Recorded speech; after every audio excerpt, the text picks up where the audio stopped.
ಇತ್ತೀಚೆಗೆ ನಡೆದ ಕುವೆಂಪು ವಿಶ್ವವಿದ್ಯಾಲಯದ ಪರೀಕ್ಷೆಯ ಮೌಲ್ಯಮಾಪನವನ್ನು ಡಿಜಿಟಲ್ ರೂಪದಲ್ಲಿ ನಡೆಸಿದ್ದು ಫಲಿತಾಂಶದಿಂದ ವಿದ್ಯಾರ್ಥಿಗಳು ಕಂಗಾಲಾಗಿದ್ದಾರೆ.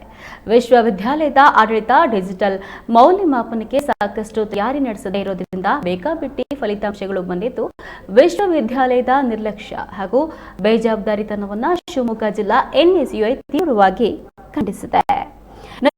ಸೋಮವಾರ ಕುಲಪತಿಗೆ ಮನವಿ ಸಲ್ಲಿಸಿರುವ ಎನ್ಎಸ್ಯುಐ ಮುಖಂಡರು ದಿನಾಂಕದಂದು 4/11/2025 ವಿಶ್ವವಿದ್ಯಾಲಯದಲ್ಲಿ ಕುಲಪತಿಗಳಿಗೆ ಹಾಗೂ ಕುಲಸಚಿವರಿಗೆ ಪರೀಕ್ಷಾಂಗರಿಗೆ ಮನವಿಯನ್ನ ನೀಡಿದಾಗ 14/11/2025 ಒಳಗೆ ಸರಿಪಡಿಸುವ ಭರವಸೆಯನ್ನ ನೀಡಿ ಯಥಾಸ್ಥಿತಿ ಮುಂದುವರಿಸದೇ ಇರೋದನ್ನ ಜಿಲ್ಲಾ ಎನ್ಎಸ್ಯುಐ ಖಂಡಿಸಿದೆ ಎಂದು ಹೇಳಿದರು.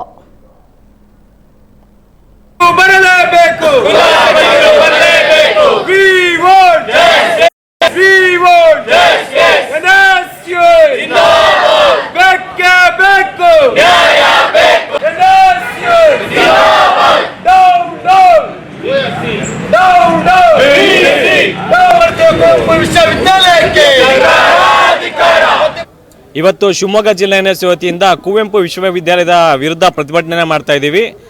ಏನು ಈ ಹಿಂದೆ ಎಕ್ಸಾಮನ್ನು ಮಾಡಿ ರಿಸಲ್ಟನ್ನು ಅನೌನ್ಸ್ ಮಾಡಿದ್ರು.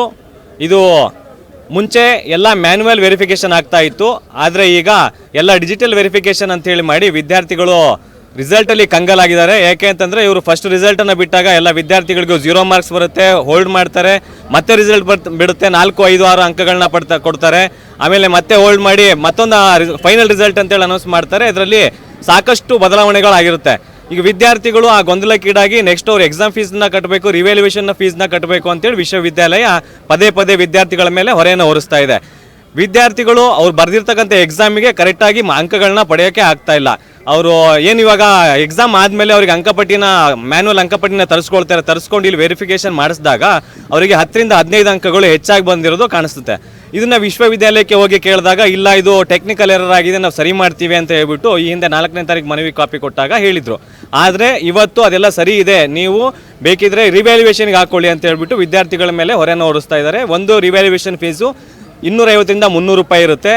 ಎಲ್ಲ ಬಡ ವಿದ್ಯಾರ್ಥಿಗಳು ಓದ್ತಾ ಇರ್ತಾರೆ.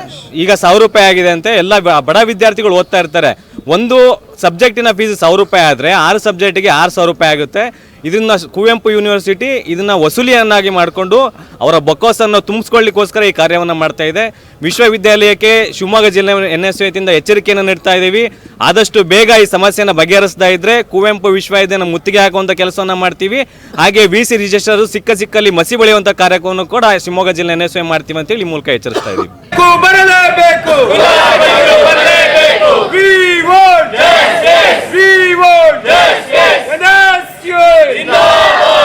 ರಿಸಲ್ಟ್ ಬಿಟ್ರಲ್ವಾ, ಆಗ ರಿಸಲ್ಟ್ ಬಿಟ್ಟಿದೆ ಒಂದು ಡೇಟು, ಆಮೇಲೆ ಫೋಟೋ ಕಾಪಿ ತೆಗ್ಸೋಕ್ಕೂ ಗ್ಯಾಪ್ಗಳು ಕೊಟ್ಟಿಲ್ಲ. ಗ್ಯಾಪ್ ಕೊಟ್ಟಿಲ್ಲ. ಆಮೇಲೆ ರಿಸಲ್ಟು 3rd ಸೆಮ್ ರಿವ್ಯಾಲ್ಯೂಯೇಷನ್ ಆಗಿದಾಗ ರಿವ್ಯಾಲ್ಯೂಯೇಷನ್ ಇನ್ನೂ ಬಿಟ್ಟಿಲ್ಲ. ಆಗಲೇ 5th ಸೆಮ್ಮಿಂದು ಸರ್ಕ್ಯುಲರ್ ಬಿಟ್ಟಿದ್ದಾರೆ. ಡೇಟು ಕ್ಲೋಸ್ ಆಗಿದೆ 15ಗೆ 5th ಸೆಮ್ ಎಕ್ಸಾಮ್ ಬರೆಯೋಕ್ಕೆ. ಇವಾಗ ಆರ್ಡಲ್ಲಿ ಹೋದಾಗ ಆರ್ಡಲ್ಲೇ ಬರೀಬೇಕು, ನಾವು ಇವನಲ್ಲಿ ಹೋದಾಗ ಇವನಲ್ಲೇ ಬರೀಬೇಕು. ರಿಸಲ್ಟ್ ಬಂದಿರೋದು ಬೇರೆ, ಕೊಡ್ತಿರೋದೇ ಬೇರೆ, ರಿಸಲ್ಟ್ ಶೀಟ್ಗಳೇ ಬೇರೆ ಬರ್ತಿದ್ದಾವೆ. ಮಾರ್ಕ್ಸ್ಗಳು ಅಷ್ಟೇ. ಇವಾಗ 4th ಸೆಮ್ಮಿಂದ ರಿವ್ಯಾಲ್ಯೂಯೇಷನ್ ಹಾಕಿದಾಗ ಫೋಟೋ ಕಾಪಿ ತೆಗೆಸಿದಾಗ ಬಂದಿರೋ ಮಾರ್ಕ್ಸೇ ಬೇರೆ, ಅವ್ರು ಕೊಟ್ಟಿರೋ ಮಾರ್ಕ್ಸ್ಗಳೇ ಬೇರೆ. ಮ್ಯಾನ್ಯುವಲಿ ಕರೆಕ್ಷನ್ ಮಾಡಿದಾಗ 14-15 ಮಾರ್ಕ್ಸ್ ಅಷ್ಟು ಡಿಫ್ರೆನ್ಸ್ಗಳು ಬರ್ತಿದೆ. ಇನ್ನು 3rd ಸೆಮ್ಮಿಂದ ರಿಸಲ್ಟ್ ನೋಡೋದಾದ್ರೆ ಒಬ್ರೊಬ್ರು 0 ಬಂದಿದೆ, 1 ಮಾರ್ಕ್ಸು ಸಹ ಕೊಟ್ಟಿಲ್ಲ. ಆಮೇಲೆ ಒಬ್ರೊಬ್ರು 4-5 ಆ ಥರ ಮಾರ್ಕ್ಸ್ಗಳು ಬರ್ತಾ ಇದೆ. ಯಾವುದೂ ಸರಿಯಾಗಿ ರಿಸಲ್ಟ್ಗಳು ಕೊಡ್ತಿಲ್ಲ. ಬೇಡಿಕೆನಿಲ್ಲ, ಅದು ಬಂದು ಸರಿ ಮಾಡಿ. ಇವತ್ತು ಸರಿ ಮಾಡಿಲ್ಲ ಅಂದರೆ ಇಲ್ಲಿಂದ ಹೋಗೋದೇ ಇಲ್ಲ ಅಂತ ಹೇಳ್ತೀವಿ. ಅವಾಗ ನಾವು ರಿವ್ಯಾಲ್ಯೂಯೇಷನ್ಗೆ ಹಾಕಬೇಕು. ಸರಿ, ಇನ್ ಕೇಸ್ ಫೋಟೋ ಕಾಪಿ ಲೇಟಾಗಿ ಬರಲಿ, ರಿವ್ಯಾಲ್ಯೂಯೇಷನ್ಗೆ ಹಾಕೋಣ. ಫೋಟೋ ಕಾಪಿ ಬಂದರೆ ನಮ್ಮದೇ ಇರಲ್ಲ. ಅಲ್ಲಿ ಫೀಸು ಬರೀ 2,000 ಕಟ್ತಾ ಹೋಗ್ಬಿಟ್ರೆ ಬರೆಯೋಕ್ಕೆ ಟೈಮ್ ಸಿಗಲ್ಲ. ನಿನ್ನೆಲ್ಲಿ ಬರೆಯೋಕ್ಕಾಗುತ್ತೆ? ಈಗ 3rd ಸೆಮ್ ರಿವ್ಯಾಲ್ಯೂಯೇಷನ್ಗೆ ಹಾಕ್ತಾರೆ, ಇನ್ನೂ ರಿಸಲ್ಟ್ ಬಂದಿಲ್ಲ. 5th ಸೆಮ್ಮಲ್ಲಿ ನಾವು ಆಲ್ರೆಡಿ ಬರೀಬೇಕಾಗಿತ್ತು. ಇದೆಲ್ಲ ಆಗ್ತಿರೋದು ಮೇನು ಡಿಜಿಟಲ್ ವ್ಯಾಲ್ಯೂಯೇಷನಿಂದ. ಸೊ ನಮಗೆ ಡಿಜಿಟಲ್ ವ್ಯಾಲ್ಯೂಯೇಷನ್ ತೆಗಿಬೇಕು ಕಂಪ್ಲೀಟಾಗಿ. ಅದನ್ನು ತೆಗೆದ್ರೇ ನಮಗೆ ಕ್ಲಿಯರ್ ಆಗೋದು. ಕೂಡ ಮ್ಯಾನ್ಯುವಲ್ ವ್ಯಾಲ್ಯೂಯೇಷನ್ನೇ ನಡಿಬೇಕು. ಸಿಂಚನ.